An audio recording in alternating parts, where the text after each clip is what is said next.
Anak-anak 11-11-nya alhamdulillah saya sendiri. Jadi saya punya cita-cita dengan izin Allah ya, baca, tulis, hitung dan baca Quran di tangan ibunya sendiri.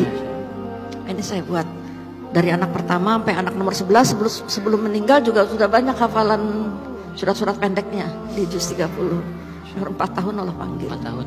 Ya. Nah, itu jadi dibuat kurikulumnya Mas. Nah, sampai kurikulum ya dibuat. Saya bikin sendiri.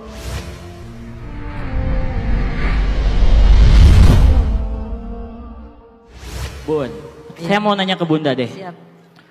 10 Bun, 10 anak Bunda. Yang ada. Saya aja 3 Bun di rumah. Kadang suka bingung ngurusnya bagaimana. Kasih tips dong Bun, 10 anak yang ada, semuanya hafiz Quran. Apa sih tips yang paling utama yang harus dilakukan oleh orang tua agar anak-anak bisa menjadi seperti itu? Itu Bun. Bismillahirrahmanirrahim. Rabbi shrah li sadri wa yassir li amri wahlul 'uqdatam min lisani yafqahu qawli. Pertama memang tips ya praktis. Boleh, Bun. Menyandarkan diri kita kepada Allah Subhanahu wa taala. Karena anak ini titipan.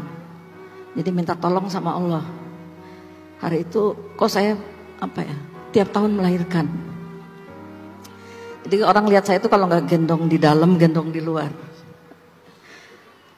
Anak yang paling dekat umurnya itu nomor 1, nomor 2, nomor 6 dengan nomor 7 dengan nomor 8. Nah alhamdulillah keempat-empatnya sudah selesai 30 juz dan ya secara umum Allah beri karunia berprestasi.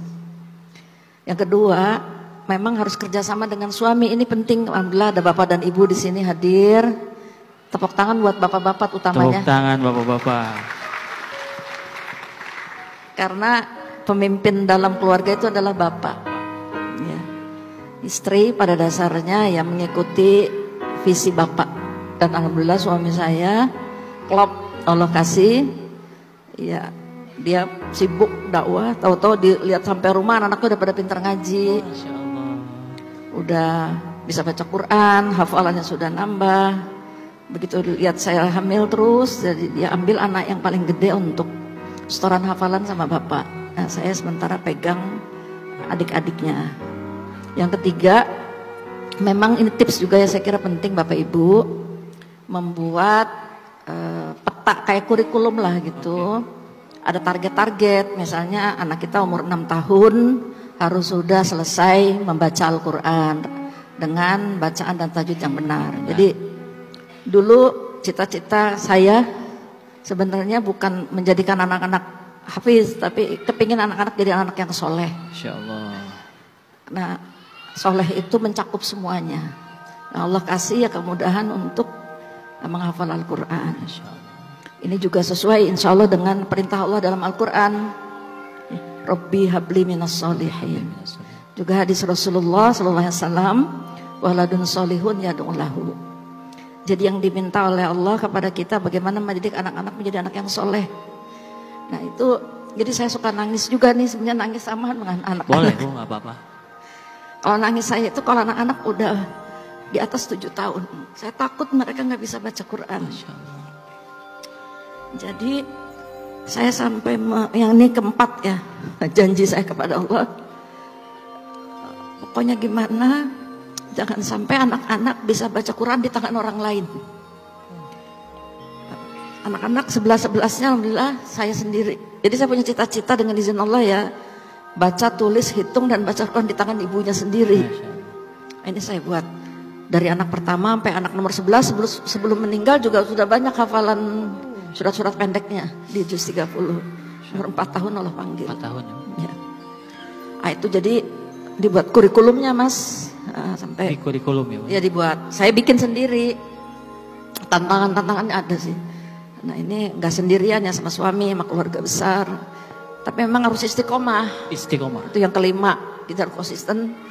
Kenapa bisa konsisten? Saya kira ini juga hadiah dari Allah Subhanahu wa taala, hidayah. Dan tiba-tiba ada perasaan takut kalau saya tiba-tiba Allah panggil anak-anak saya belum bisa baca Quran. Karena Al-Quran itu penting sekali dalam kehidupan kita. Ya alhamdulillah kemudian Allah buka pintu-pintu lainnya. Saya kira ini insya Allah. Masya Allah. Boleh tepuk tangan sekali lagi, itu luar biasa. Saya kayak ngerasa ngobrol sama ibu saya sendiri, maaf ya Mas ya. Soalnya saya juga kalau ngobrol sama ibu kayak gini. Tapi memang tips-tips ini, wah super semua Kak Danu. Banget. Alhamdulillah. Bagaimana? Belum tentu bisa ngelakuinnya juga nih. Tapi tadi jadi motivasi juga buat saya di rumah nanti. Bang Ari juga gitu ya? Iya. Punya 3 aja Bang Ari ya? 3 betul. Tapi nggak sulung semua sih. Saya juga tadi bercanda kok. Oh, bercanda. Bercanda. Jadi jadi keluarga itu ternyata memang bisa dijadikan sebuah tim. Betul. Gimana caranya bisa bersama-sama saling kerjasama ya Bu ya. Iya. Saling bantu-membantu gitu. Yang udah bisa ngajarin adiknya gitu mungkin ya Bu ya. Iya, saya buat seperti itu. Jadi anak-anak jarang keluar rumah. Saya Masya bikin anak nomor 1 bertanggung jawab dengan anak yang nomor 9. Oh iya. Anak yang nomor 2 bertanggung jawab pada anak yang nomor 10. Jadi tingkat kesulitan yang paling tinggi dipegang oleh anak yang paling besar. Masya Allah.